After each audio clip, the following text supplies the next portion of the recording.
வேதம் சொல்லுகிறது, நம்முடைய ஆண்டவர் யார் அப்படின்னா அவர் ஒரு பரம குயவன். அப்படின்னா ஒரு பொருளை இல்லைன்னாலும் ஒரு மனிதனை உருவாக்குகிறவர், உண்டாக்குறவர். ஒரு ஒரு பொருளை அதை உருவாக்குறதுல தான் இருக்குது எல்லாமே. அதனுடைய எதிர்காலம், அதை என்னமா யூஸ் பண்ண போறோம், எல்லாமே எதுல இருக்கு அப்படின்னா உருவாக்குறதுல தான் இருக்குது. அப்போ அந்த உருவாக்கும் போது யார் உருவாக்குறார்களோ அது உருவாக்குறதற்கு விட்டு கொடுக்கிற பொருள் தான் ஒரு பெஸ்டான ஒரு பொருளாக தயாரிக்கப்படும். அந்த உருவாக்குற அந்த கலைஞன் இல்லைன்னா உருவாக்குற அந்த குயவன் தன்னுடைய மனசுல நினைச்சது மாதிரி அந்த பொருள் எவ்வளவு வளைஞ்சு கொடுக்குதோ, எவ்வளவு அவனுடைய கைக்கு உள்ள போய் நீ எப்படி வேணாலும் என்னை கொண்டு போ அப்படின்னு சொல்லுதோ, அதுதான் அந்த பொருளுடைய விலை. ஆனா நம்முடைய ஆண்டவர் நம்மளை உருவாக்கும் போது நம்ம ரொம்ப கவனமா இருக்க வேண்டியது என்ன அப்படின்னா, நீங்க என்னை எப்படி கொண்டு போனாலும் நான் உங்க கையில இருக்கிற ஆண்டவரே. அந்த மாதிரி யார் தங்களுடைய வாழ்க்கையை அர்ப்பணிக்கிறார்களோ, நீ இவர் என்னமா பண்ண போறாரோ, என்னமா உருவாக்க போறாரோ அப்படின்னு நம்ம நினைக்க வேண்டியதே இல்லை. கண்டிப்பா நம்மளை எப்படிதான் உருவாக்குவார் அப்படின்னா பெஸ்டா தான் உருவாக்குவார். ஆனா இந்த வசனத்தை வாசிக்கும் போது என்னுடைய இருதயத்துல அதான் குயவனுடைய கையிலே அவன் செய்து கொண்டிருந்த மண்பாண்டா அவனுடைய கையிலே கெட்டு போயிடுச்சு. ஆனால் அவர் அதை எடுத்து வேறே ஒரு பாண்டமாய் வனைந்தார் அப்படின்னு சொல்லுவோம். அந்த வசனம் சொல்லும். நம்ம எல்லாருமே ஒரு விதத்துல என்ன அப்படின்னா, நம்ம கையில ஆண்டவர் கொடுத்திருக்கிற பொறுப்பு, நம்ம கையில கொடுத்திருக்கிற அபிஷேகம் என்ன அப்படின்னா, நம்மள ஆண்டவர் நம்முடைய குடும்பத்தில் இருக்கிறவங்களை அநேகரை உருவாக்கக்கூடிய குயவனா தான் வச்சிருக்கிறார்.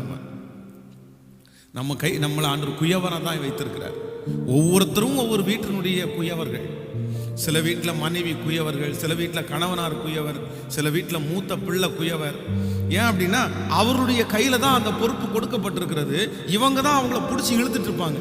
எங்க வாங்க ஜெபம் பண்ணலாம், எங்க வாங்க பண்ணலாம், காலைல எந்திரிக்கலாமா, சத்தியத்தை கேட்கலாமா, ஜெபம் பண்ண உட்காரலாமா. ஆனா அவங்க பார்த்தீங்க அப்படின்னா எல்லாரும் அவங்க எதிராக நின்றுட்டே இருப்பாங்க.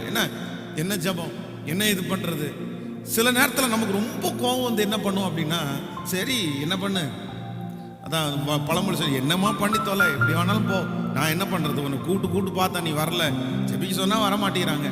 சிலர் அடிக்கடி ஒரு தீர்மானம் எடுப்பாங்க, இனி நான் அவர்கிட்ட எதுவுமே சொல்ல மாட்டேன், இனி ஜெபத்துக்குன்னு கூப்பிட மாட்டேன், இனி பைபிள் வாசிக்கிறதுக்கு கூப்பிட மாட்டேன், என்னமோ பண்ணட்டும், எப்படியோ போகட்டும், நான் ஏன் அப்படி போட்டு இது பண்ணணும் அப்படின்னு நம்ம ஒரு கன்க்ளூஷனுக்கு வந்துடுறோம். ஆனால் உண்மையிலே ஆண்டவருடைய பிள்ளைகளே, நம்முடைய பரம குயவன் எப்படின்னா, அவருடைய கையில பாத்திரம் கெட்டே போனாலும் அந்த பாத்திரத்தை இன்னொரு புதுமையான பாத்திரமாய் வணைகிறார். உங்க கையில ஆண்டவர் கொடுத்திருக்கிற குடும்பம், உங்க கைகளில் ஆண்டவர் கொடுத்திருக்கிற பிள்ளைகள், உங்க கையில ஆண்டவர் யாரை கொடுத்திருக்கிறாரோ, நீங்க சலிச்சே போயிருக்கலாம். நான் சொல்லி பார்த்தேன் பாஸ்டர், கேட்கல, எனக்கு கோபம் வந்துடுது. அவங்களுக்கு அந்த வாழணுன்ற உணர்வு இல்லை, அவங்களுக்கு ஊழியம் செய்யணுன்ற ஆசை அவங்களுக்கு இல்லை, கர்த்தரை தேடணுன்ற விருப்பம் இல்லை. எத்தனை நாள் தான் நான் போராடிட்டு கிடப்பேன், எத்தனை நாள் தான் ஜெபம் பண்ணிட்டு இருப்பேன். நான் விட்டுறலான்னு நினைக்கிறேன், நான் விட்டுறேன், பேசாமல் விட்டுற வேண்டியதான், எதுக்கு நம்ம போய் கேட்டா பரவாயில்லையே அப்படின்னு உங்களுடைய மனது ஒருவேளை அப்படி சொல்லுமே. ஆனால் ஆண்டவர் இந்த காலை வேளையில் சொல்றாரு, இல்லை, நீ உன்னுடைய வீட்டிற்கு ஒரு குயவன், நீங்கள் உங்க வீட்டிற்கு ஒரு குயவன். உங்க கையில தான் ஆண்டவர் இந்த பொறுப்பை கொடுத்துருக்கிறாரு. கெட்டு போச்சுன்னு ஆண்டவர் நம்மளை தூக்கி போட்டிருந்தாருன்னா நம்ம யாரும் இந்த காலை வேளையில இந்த இடத்துல வந்திருக்கவே முடியாதுல்ல. நம்ம அவருடைய கையில நிறைய டைம் கெட்டு போனோம், நம்ம அவருடைய கையில நிறைய டைம் அவருடைய வார்த்தையை கேட்காமல் போனோம். ஆனாலும் அவருடைய சித்தப்படி நம்ம செய்யல, அவருக்கு பிரியப்படி நம்ம செய்யல, அவர் சொன்ன வாழ்க்கையை நம்ம வாழல, அவர் நடத்தின பாதையை நம்ம தெரிந்து கொள்ளல. ஆனா கூட இந்த உலகத்துல வாழ்வதற்கு இன்னொரு வாழ்க்கையை கட்ட நமக்கு தந்திருக்கிறாரு. நம்மள அவர் கைவிடலையே. அதனால இன்றைக்கு ஒரு தீர்மானத்தோட போங்க, நீங்க ஒவ்வொருத்தரும் ஒவ்வொரு குயவனா இருக்கிறீர்கள். ஆமோதிக்கிறீங்களா? காலையில இவ்வளோ சீக்கிரமா எந்திரிச்சு கர்த்தர் சமூகத்துல உட்கார்றது அப்படின்றது அது 21 நாள் உட்கார்றது அப்படின்றது சாதாரணமானது அல்ல. இது ஒரு பெரிய சாக்ரிஃபைஸ். இது யாரால மட்டும்தான் முடியும் அப்படின்னா, ஸ்பெஷல் அபிஷேகம் இருக்கிறவங்களால மட்டும்தான் முடியும். அது கர்த்தரால் தெரிந்து கொள்ளப்பட்டவர்களால தான் முடியும். நான் நம்புறேன், நீங்க ஒரு குயவனா இருக்கிறதுனால தான் அந்த அபிஷேகத்தை கர்த்தர் உங்க மேல வச்சிருக்கிறாரு.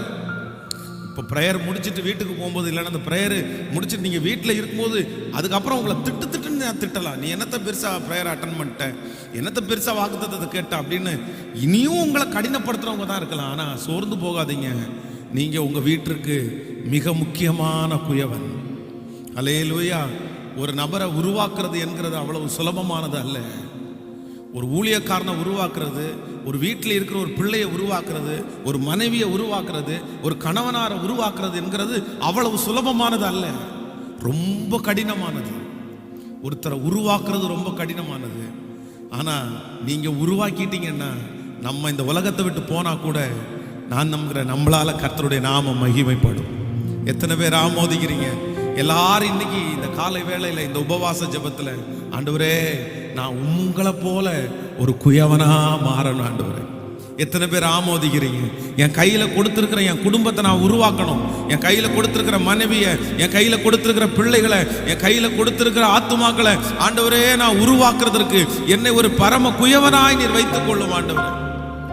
ஹalleluya.